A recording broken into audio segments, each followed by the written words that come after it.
ചേട്ടാ 3 സ്റ്റാർ ഒന്നും അല്ലല്ലോ ഇത്. നല്ല നാടൻ ഊണ് കൊടുക്കുന്ന ഒരു ആവറേജ് ഹോട്ടലല്ലേ. ഇവിടെ വരുന്ന നാട്ടുകാർക്ക് കുറച്ച് എരിവും പുളിയൊക്കെ ജാസ്തി വേണം. ചേട്ടനാ പാകം അറിയില്ല എന്ന് പറഞ്ഞു കഴിഞ്ഞാൽ എന്നോട് ദേഷ്യവും തോന്നരുത്. കുറ്റം പറയാൻ എളുപ്പമാ, വെറുതെ ഇരുന്നങ്ങ് പറഞ്ഞാ മതിയല്ലോ. ഇത്രയ്ക്ക് പാചകം നിശ്ചയമാണെങ്കിൽ സാർ ഒന്ന് ചെയ്തു നോക്കിയേ. ഭാസ്കരേട്ടാ, ദയവ് ഇതൊന്നും നിർത്ത്. അല്ല പിന്നെ അതെ, ഇറങ്ങി പോവാൻ പറയാത്തത് ഒരു കടപ്പാടുള്ളോണ്ടാ. വെറുതെ ശല്യം ചെയ്യാതിരിക്കാവോ? ഇറക്കി വിടണ്ട ചേച്ചി, എന്നും കുറ്റം പറയുന്ന ആളല്ലേ, ഒന്ന് ചെയ്ത് കാണിക്കട്ടെ. കണ്ടില്ലേ, ഇങ്ങനെ വെല്ലുവിളിച്ചാ ഞാനെങ്ങനെ അവിയലുണ്ടാക്കാതെ പോവും? അതെ, നിങ്ങൾ എല്ലാരും ഈ അടുക്കളയിൽ തന്നെ നിൽക്കുന്നതിനാ. ഒന്ന് പുറത്തേക്ക് മാറിയുന്നേ, ഞാൻ അവിയലുണ്ടാക്കട്ടെ. ആ ചെല്ല് ചെല്ല് ചെല്ല്, പോ പോ പോ പോ. ആ പോയില്ലേ? ചേട്ടനോടും കൂടാ പറഞ്ഞത്.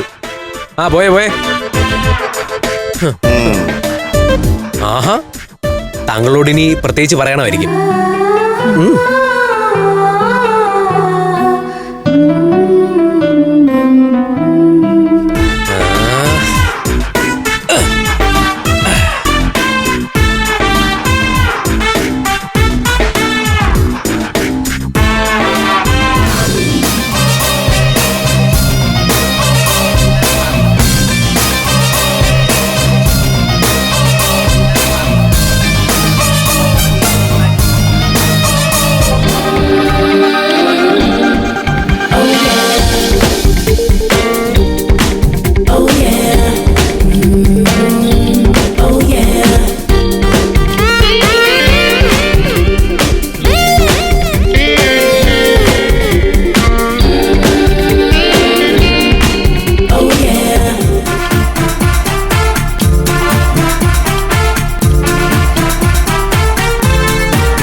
എങ്ങനെയുണ്ട് ചേട്ടാ? കൊള്ളാം. എങ്ങനെ? വളരെ നന്നായിട്ടുണ്ട്. ആ, അതാണ്.